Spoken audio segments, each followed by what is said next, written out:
Lost Love, Short Stories. An Introduction. Love, perhaps the one-word solution for everything. An emotion, a state of mind that we strive for, search for. A wondrous force that binds, inspires, and a force that can spin out of control, unbalanced and fragile. Love reflects, changes, and embraces us all. In this series, we explore the many facets of love through literary talents that span both time and country. Having found love, what happens when we lose it? Of course, this can be for many reasons, but the results almost always bring heartbreak and perhaps an unendurable loss.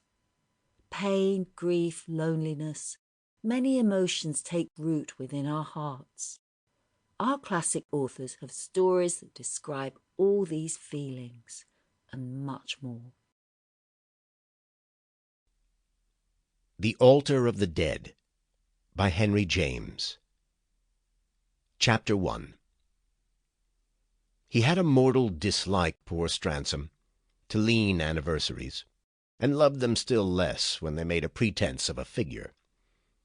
Celebrations and suppressions were equally painful to him, but one of the former found a place in his life. He had kept each year in his own fashion the date of Mary Antrim's death. It would be more to the point, perhaps, to say that this occasion kept him.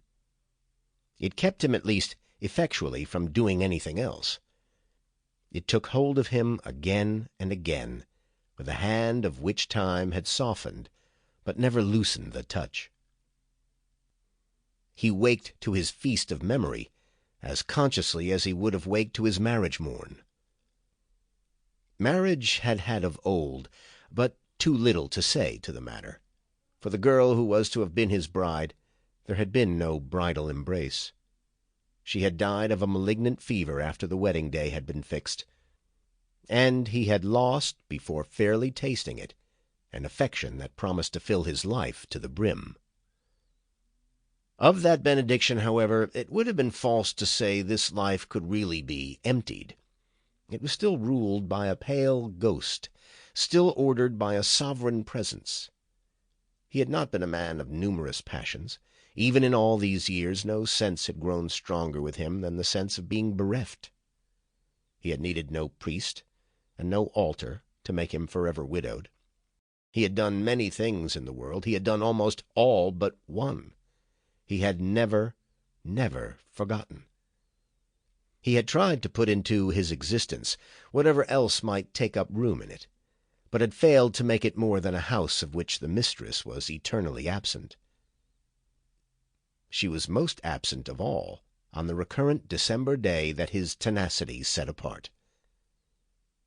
He had no arranged observance of it, but his nerves made it all their own. They drove him forth without mercy, and the goal of his pilgrimage was far.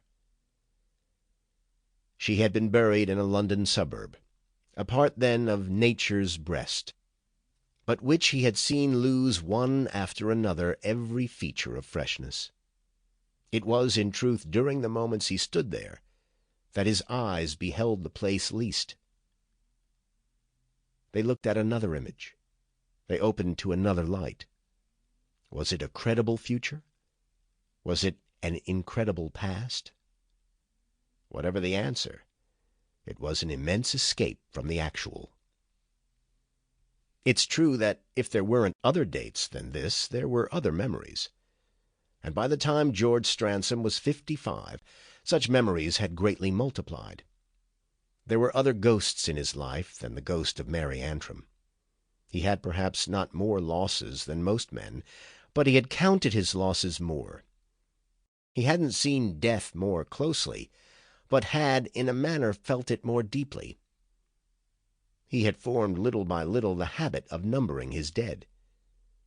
It had come to him early in life that there was something one had to do for them. They were there in their simplified, intensified essence, their conscious absence and expressive patience, as personally there as if they had only Sample complete. Ready to continue?